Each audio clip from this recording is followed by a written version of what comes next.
Bismillahirrahmanirrahim. Assalamualaikum warahmatullahi wabarakatuh. Alhamdulillahirrahmanirrahim. Wabihi nasta'inu ala umuri dunya wa ala alihi wa sahbihi ajmain, amma ba'du.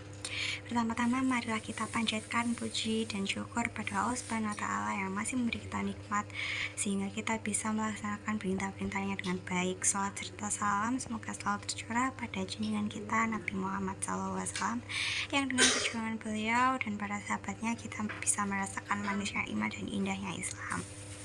Pada kesempatan yang berbahagia ini, saya akan menyampaikan sedikit tentang ikhlas.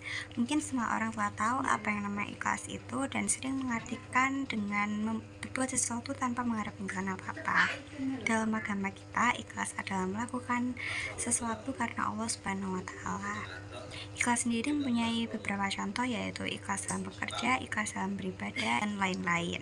Nah, dalam surat Al-Bayyinah ayat 5, Allah berfirman yang artinya tidaklah mereka diperintahkan kecuali untuk mengikhlaskan agamanya. Ayat di atas menerangkan pada kita tentang apabila kita tidak melandasi sesuatu dengan ikhlas dan kejujuran, maka perbuatan itu akan tidak berbekas. Ikhlas dalam beragama menjadi sangat penting untuk pupuk dalam diri, karena dengan ikhlas semua urusan akan menjadi lebih terang dan mudah untuk dijalankan.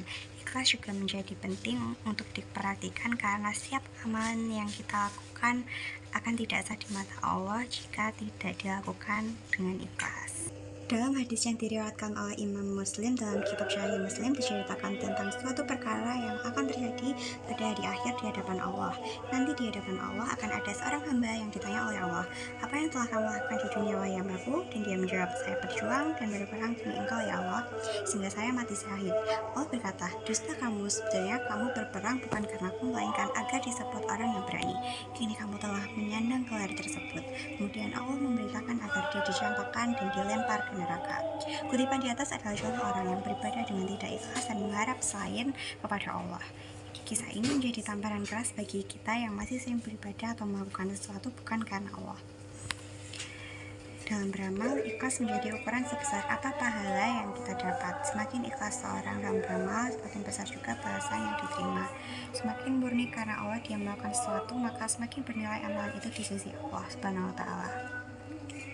Setelah kita memahami isi dari perilaku ikhlas, maka marilah kita mulai memupuk dan melatih diri kita untuk ikhlas dalam segala hal, sehingga apa yang telah Rasulullah syaratkan dalam hadisnya tidak terjadi pada kita.